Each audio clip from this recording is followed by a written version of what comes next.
1870 to 1898, he realized his mediocre degree, settled at Brookfield. He was liked and respected, but nor loved by the pupils. I mean to say, students. 1896, he went to the Lake District during summer vacation with his colleague Rowden, who had to come back after a week. On the Great Gable, in his effort to help a girl, he slipped and drenched his ankle. She was Catherine, who took him to his residence, nursed him. She was a very beautiful girl of 25 years. Mr. Chips was 48. They fell in love with each other and got married in London. On the night before wedding, he said goodbye, Mr. Chips. With the mock gravity, the phrase became the title of the novel. She proved a wonderful wife who created very positive changes in Mr. Chips' life. Mr. Chips that brought him love of the student. She became popular among the staff and students alike. She actively participated in all school activities, social and musical concerned. She herself was a good musician. She gave the idea of playing a match between the boys of Mission School and those of Brookfield. At first, everyone opposed the idea, but she convinced them all. This match proved to be a wonderful success. 1898, just after 2 years of their successful married life, she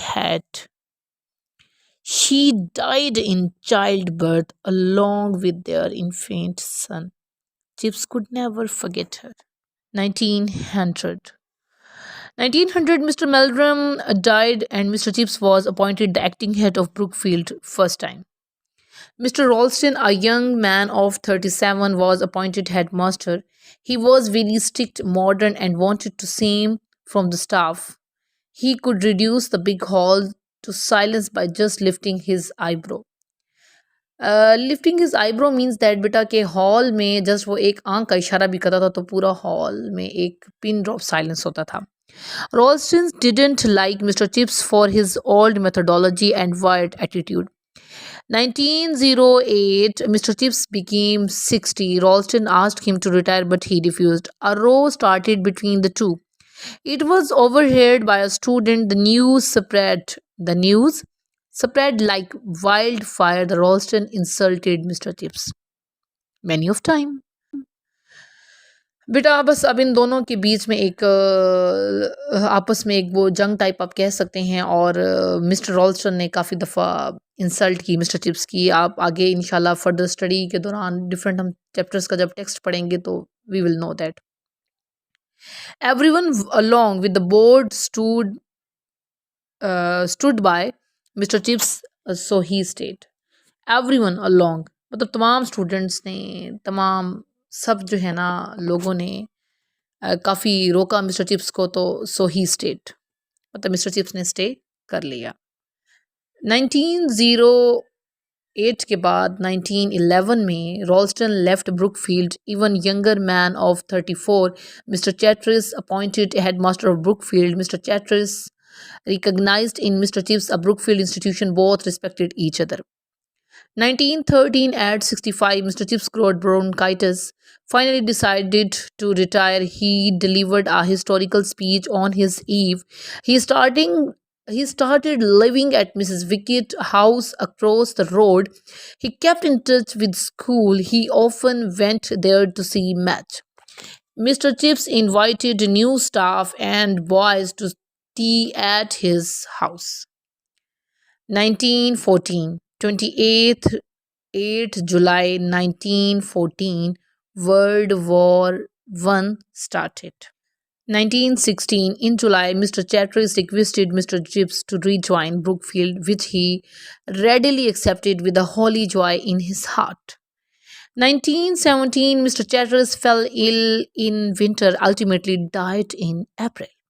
Mr. Chips was appointed acting head second time, but he refused to be a permanent headmaster of Brookfield. 1918, the World War I ended on 11 November 1918. The school celebrated it. He got cold during the celebration. On the same night, he sent his resignation. He made his will. He gave his legacies, Mrs. Wickett, and Mission also founded in open entrance scholarship to the school. बेटा 1930